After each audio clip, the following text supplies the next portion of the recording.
I'm Nergish Wadia-Austin, and I'm an international business management trainer and consultant to the hair, beauty, spa, and wellness industry. I also train industry professionals in the value of great customer service and how to deliver it to maximize customer spend and secure long-term customer loyalty. Today, my conversation is with Louise Lupton. She is the UK Sales Director for Dermalogica. Hello, Louise. Hi, Nergish. How lovely to have you on today. Thank you I for know, taking... I'm very lucky. Thank you for inviting me. No, thank you for taking the time out. I know you're a very busy lady, so thank you very much for taking the time out. So Louise, let's start as we mean to progress. I'd love for you to share your thoughts as UK Sales Director of Dermalogica. What sort of things could salon and spa owners and managers do to get their stock holding moving really quickly as soon as it arrives? In your mind, what could they be doing more of in order to have that happen? Gosh, that's a very interesting question with a multitude of answers, because of course it will depend wholeheartedly on the situation that people are in. Yeah.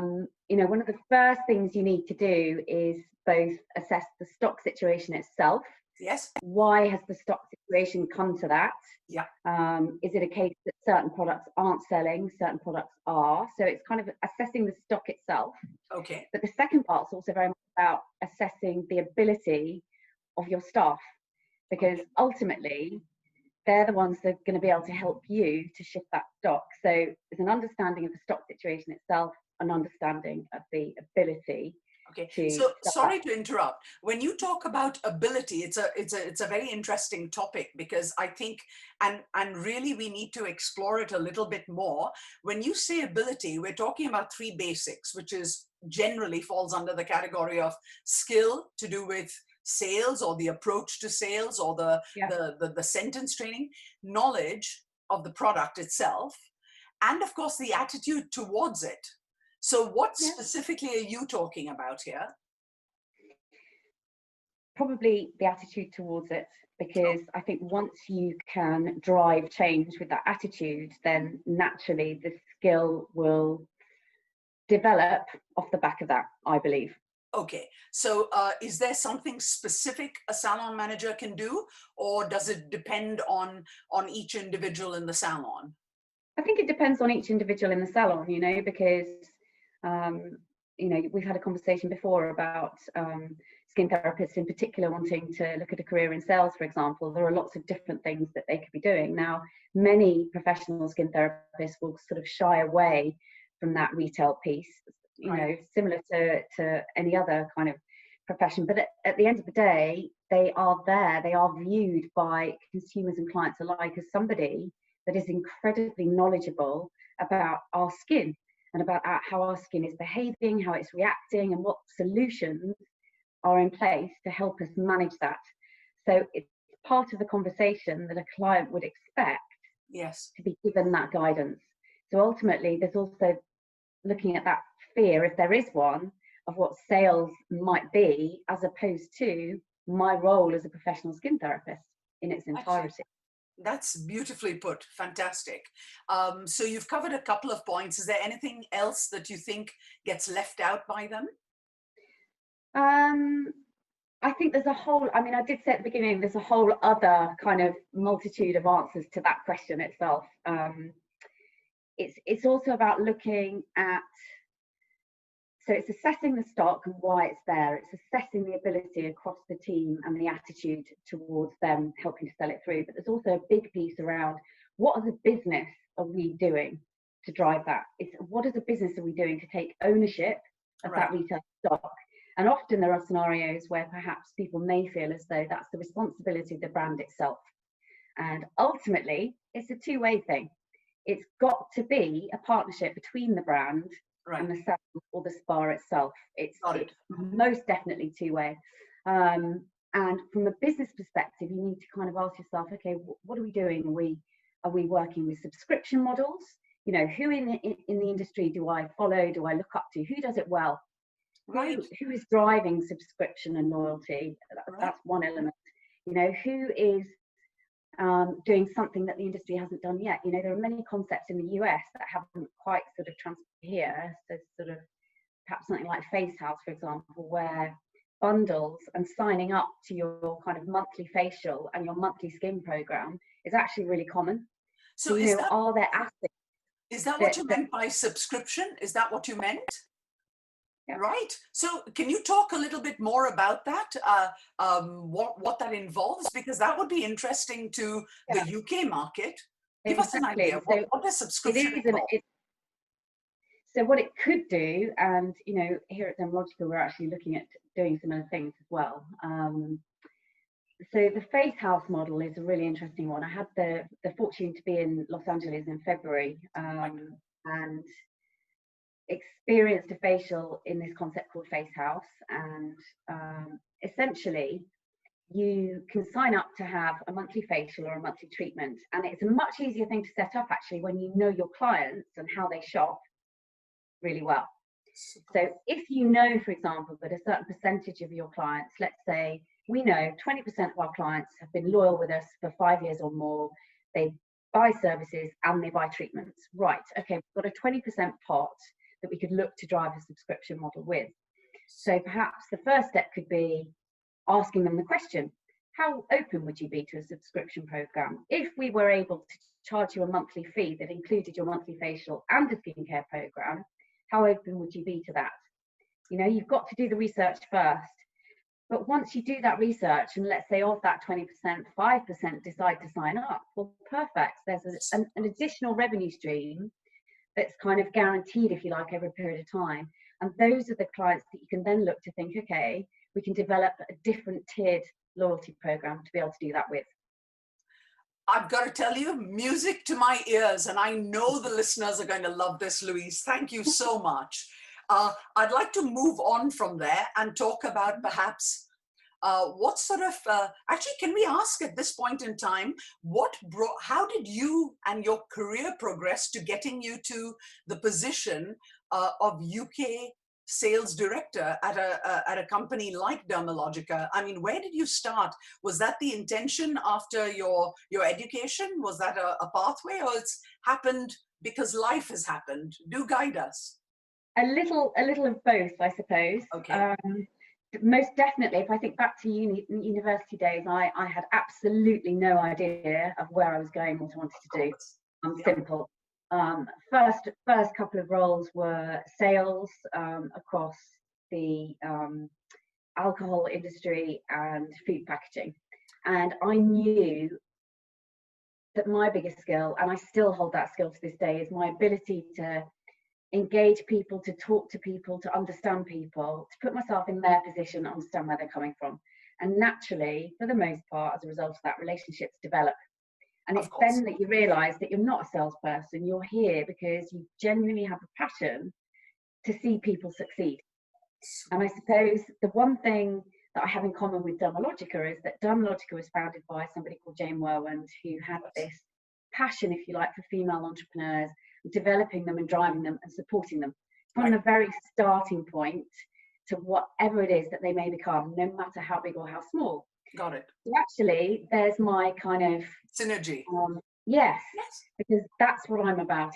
It's not, I'm not a salesperson. It's not all about how much you spend or how little you spend. It's about where you want to take something. So where did that go from alcohol and food? How did that progress? Because I think along the way you realise that you're perhaps working and selling products that you might have an affinity with at a certain moment in time, but as things go by, as time goes by, you realise that perhaps you should be working in an industry with something you have a natural affinity with. Got it. So I was lucky enough to join L'Oreal in 2000 as a national account executive working for Vichy. Yeah. And worked my way up to commercial operations for the UK and Ireland at that point, before having my first child 15 years ago.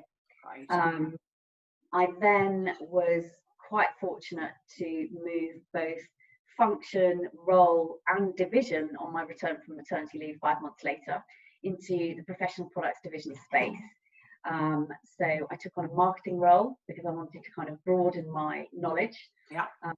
I didn't want to be pinholed, if you like, for the rest of my career as a salesperson. I wanted to be somebody skilled in that environment. So I worked in marketing for a few years, took on another sales role for L'Oreal Professional Colour, and then, gosh, ended up managing SE Professional when it came back in-house at L'Oreal for a couple of years. Saw that launch onto QVC, built it from scratch with a very small team, and then took over LOreal on QVC as well, and then decided to leave L'Oreal in 2017. So tell me, I'd like to ask you, what was working on QVC like as opposed to working with salons? Gosh, very, very different. And of course, it's a totally different channel. A shopping channel, it's a different consumer, different target market, different types of activity, different types of negotiation, different types of selling. So but actually, I think once you've done it, sorry to interrupt here, because Louise, here's an important point. I've noticed a lot of brands, salons that have product lines developed for them that do make an attempt at QVC. And sometimes they're successful in doing it. Sometimes they're not so successful in doing it. Could there be one top tip that you might give?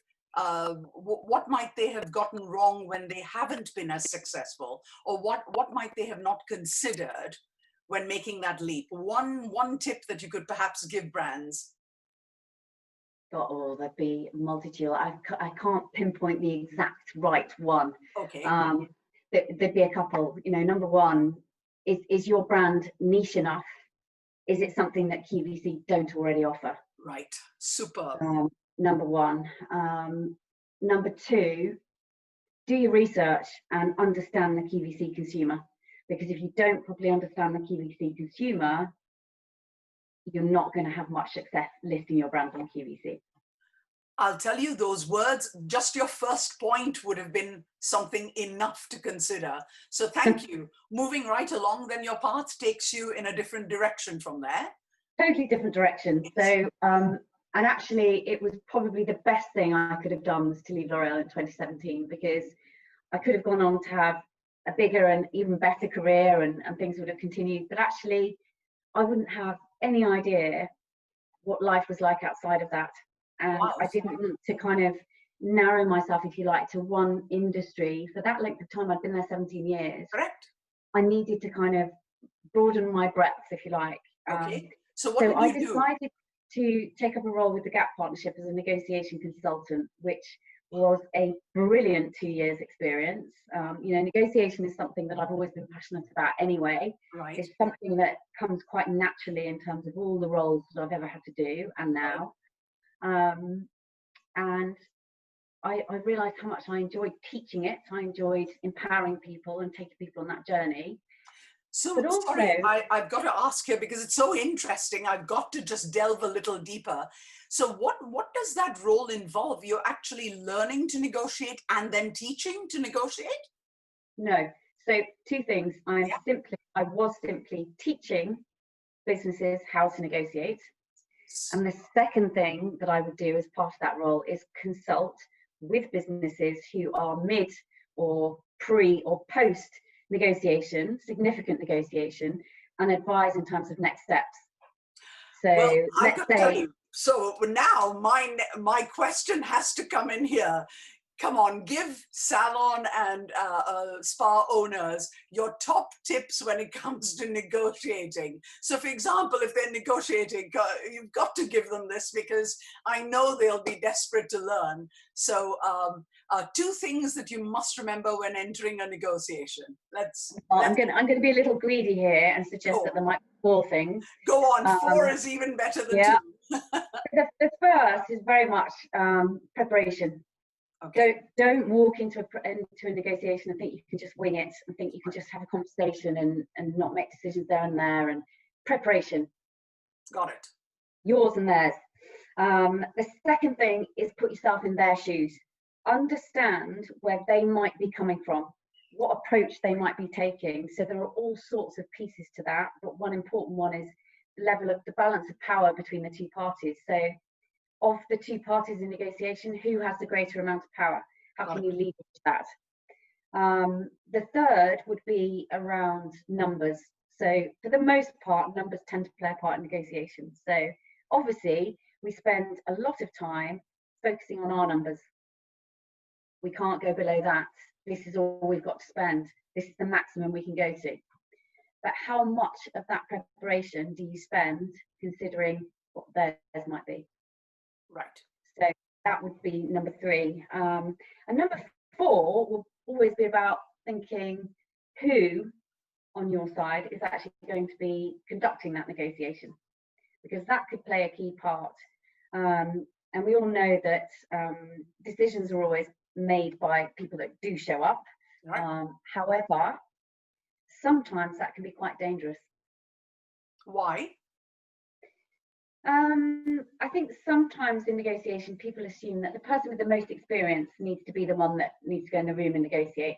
And actually, the one with the most experience can often be the one that might let the side down because they are more empowered in their position and they're naturally more comfortable to say yes and to make that decision and think that they understand the impact of that decision, which is true, they do. However, in certain negotiations, it can be incredibly powerful to put somebody in front of another party who perhaps isn't as knowledgeable and isn't as experienced, because that can play to your strengths. Give me just further that for me so that everyone understands. Why would that be more powerful than putting the decision maker in front of the opposite party? Because the decision maker is the one that all the experience and will often be in a scenario where he or she thinks, oh, I can say yes to that because I know the implications. However, how much more powerful could it be if at that point in time you put somebody in the room that is less likely to say yes and less willing to say yes because they might be internally worried about the implication. Got it. And actually, sometimes that may mean that you end up giving away far less in a negotiation that you actually needed to. Got it. So you're actually vying for time there, aren't you? Really, just a little bit of thought, a little bit of consideration, power. Time or power. Yeah. Yeah. Wow. Thank you. Bloody heck, that was a lot of information in a very small period of time. I knew there was a reason why I had to have you on, Louise. So carrying on from there, of course, your next step was to move to Dermalogica? Yeah, so I joined Dermalogica in November last year. So yes, I am now six and a half months into the role. Wow. Absolutely loving it. Are you telling me that you went into a new role, 4 months into the new role, you were hit by lockdown? Yes, absolutely. I mean, did that change the way you were going to do things? I mean, that surely must have impacted your plans. It did, absolutely, yeah. You kind of come in, I guess, you kind of apply that 30, 60, 90-day application to all the things you want to do. So by day 60, I needed to make sure that I had a vision in place for the strategy that I wanted to develop across 2020 into 2021. And of course, in a sales director role, you're, for the most part, managing the short and medium-term implication with that long-term vision. Agreed. Yeah. So creating that long-term vision was really quite exciting, and understanding how I'd implement that step by step throughout the year. Brilliant. Sure. And along comes COVID. Along came COVID.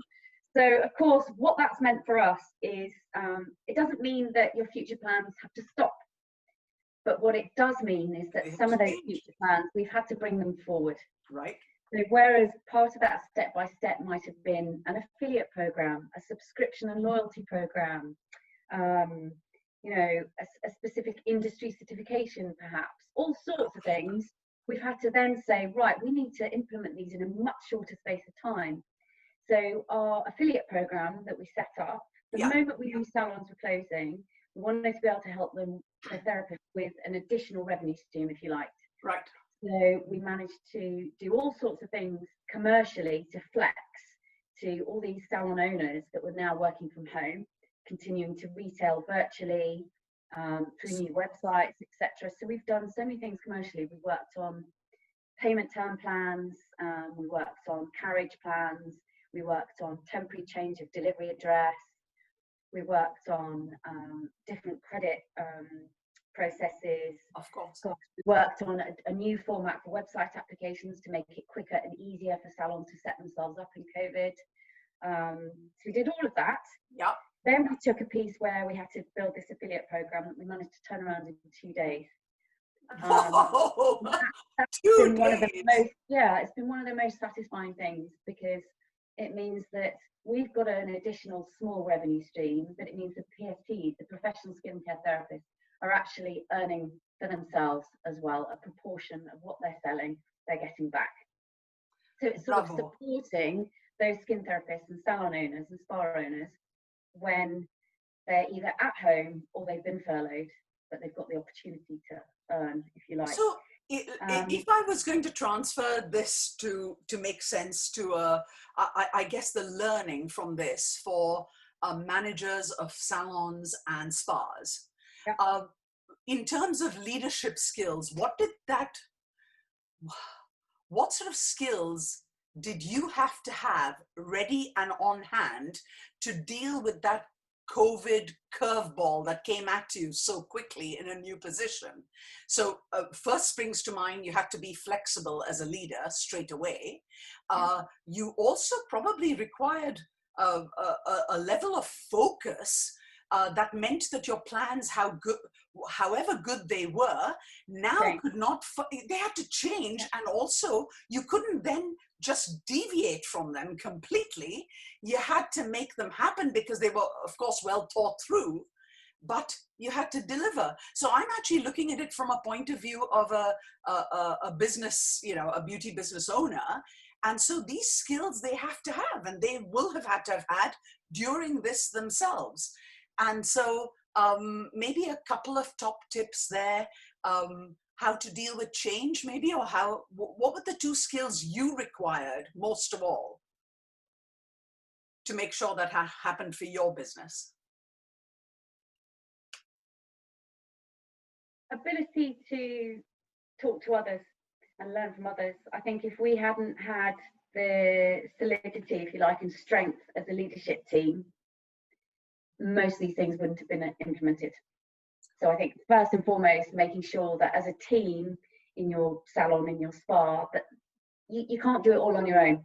Correct. No one can. Yes, got it. No one can do it on their own. So number one, it's learning how to harness the strengths of the team that you're operating in. Okay. And number 2, it is about that resilience and that focus, because at the beginning, I suppose, nobody had any idea. It was very negative at the beginning in terms of lockdown, I think. People were very sort of, oh God, this is drastic. This is real change. We're going to lose out. There was no talk at that stage of anything else but lockdown. No talk of grants, no talk of support for businesses. Correct. No plans in place as to what would come next. It was literally doom and gloom. And actually, I think the resilience piece comes into that, because you kind of have to keep operating through that. You can't just stop and shut down just because the world might have temporarily stopped and shut down. Those cogs have still got to keep turning. But it's so hard to remain positive when, in fairness, the investment, we almost, when I've worked for large companies, I've had the buffer of it being someone else's money, even though I'm in charge, because, we hold senior positions. But, when it comes down to salon owners and spa owners, it's their money. It's their livelihood. And so it becomes so personal to them. And the worry is that it's tenfold, if you like, because so I try to think like that too. Correct. I try to look at my position, and Correct. ultimately, yes, it is somebody else's money. Correct. But the way I look at it is that it's mine. Yes. It's my accountability, it's my responsibility, because Correct. the more I think like that, the better I can put myself in somebody else's shoes. Correct. And actually, the more you know, the more seriously you take it, the more seriously you look at things. Correct. But that positivity is really difficult to find. And I think is. the amazing thing with COVID is that you sort of seen this sort of wave, if you like, this roller coaster that people have talked about, and it has been. But you know, that first bit was a real dip. But we all know that if you keep going on that downhill and don't stop and assess and do something to move, you're never going to get yourself back to where you need to be. And the number of positive things that have come out of COVID from all of our skincare therapists are amazing. We've had one-to-one consultations, they've been doing Zoom parties, our sales guys have been doing virtual coffee chats. We've set up networking webinars for clients that don't currently work with Dermalogica that want to. And one of the amazing things that we've done from the US is we've set up, and it's available in the UK as well, you may have seen it, something called Clean Touch certification. So it's certification that's industry-wide. So it's for any therapist on any brand in any spa or salon. And it's all about understanding how you can prepare yourself to go back into a different environment post COVID-19. And that's been incredibly successful. We've touched, I think, circa 30,000 professional skin therapists worldwide. In fact, I think, yes, a third of that is UK so far, considering we only launched it 3 weeks ago. And the other element that we're looking at, which I find really interesting actually, is thinking about the wellness of our salon and spa owners and therapists. Because it's all very well talking about getting back in touch with our clients, going back into operating our businesses, and you know, the momentum is really starting. Yeah. Sometimes brands, whoever, don't always think about, from a mental perspective, how we can help all of these therapists and managers and owners with their wellness. So the next step of this Clean Touch certification is something from our International Dermal Institute around wellness. So that's something else to look out for, and it's available for everybody. Bravo. What I can say to you today is the learnings you've given us, or the teachings that you've given us, and just your experience of how you've had to deal with it in your job is actually going to inspire people of how to deal with it in their positions. Because really that's what I was hoping to get. I guess I'd love to ask a question. If there is someone in beauty therapy, a practitioner right now, that might want to consider a career in sales, what are the skill sets they would have to possess to be good at their job and make a sort of a transfer from beauty therapy or skin therapy to sales? What are the key sort of qualities that large companies would be looking for? So in terms of companies, what they would be looking for, rather, okay. In sales specifically. Attitude. I think it goes back to what we were saying at the beginning. How much do you want something? How much do you really want something? And how much affinity and how much of what you've done to date can that bring to a role that you might be looking at? So really question your own attitude. Take half an hour away and go and lock yourself in a room with no distraction and really think about what it is that's driving you to that role. I think if you can understand that, then you're demonstrating to yourself that you've got this element of passion. Got it. I think it's also very much worth talking to other people, finding out if you can get in touch with somebody that's doing a role similar to one that you might be looking at, that you could possibly take 15-20 minutes out of their day and talk to them. Ask them about their role, ask them about what it looks like, find out, you know, whether or not they've transitioned from beauty therapy into sales and what's that meant for them. Great advice. Great advice.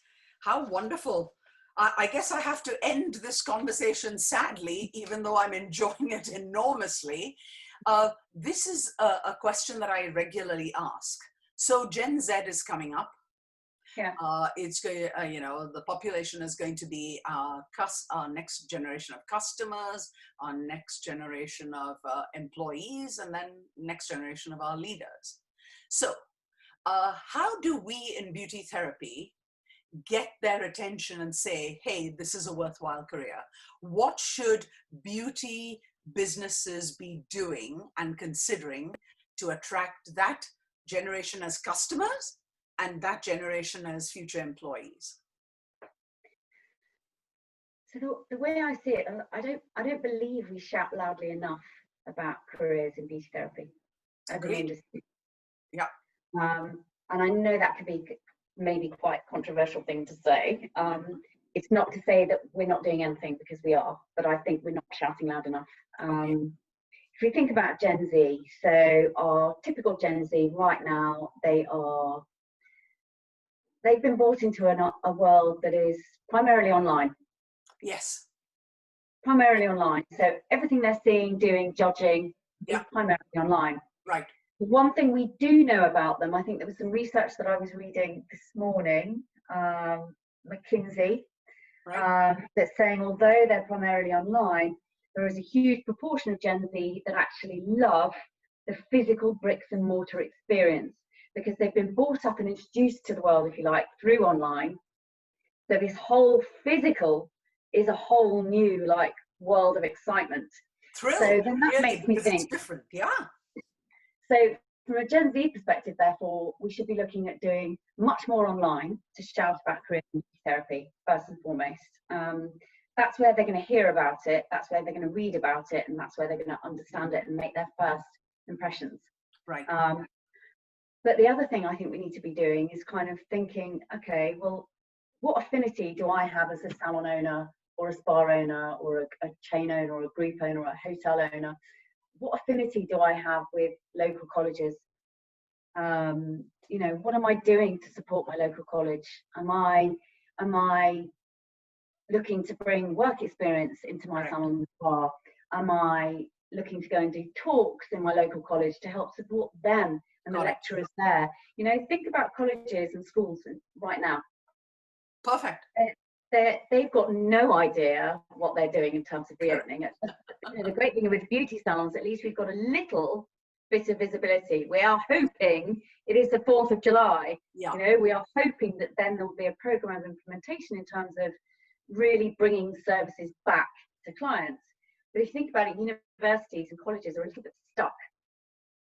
So right now could be the perfect time to start thinking about how you can support your local college to do just that. So I think there's a big piece. Beautiful words. And what can I say other than thank you so much for joining me today. It has been brilliant, Louise. So many bits of learning that I can take away from here. And I know that my audience, you know, primarily, basically it's salon owners that I deal with, because I educate, as you know, in the business of running beauty salons and spas and hair salons. This is going to be a great episode in terms of actually looking at it from another person's perspective, but taking the teachings back in running their own businesses. Thank you, Louise Lupton. God bless you, and see you soon. You know, I could talk to you all day. Thank you very much, Good Nergish. stuff, Louise. Thank you. Don't forget to like this video, subscribe to this channel, hit the notification bell, and you'll get to see every conversation with every expert.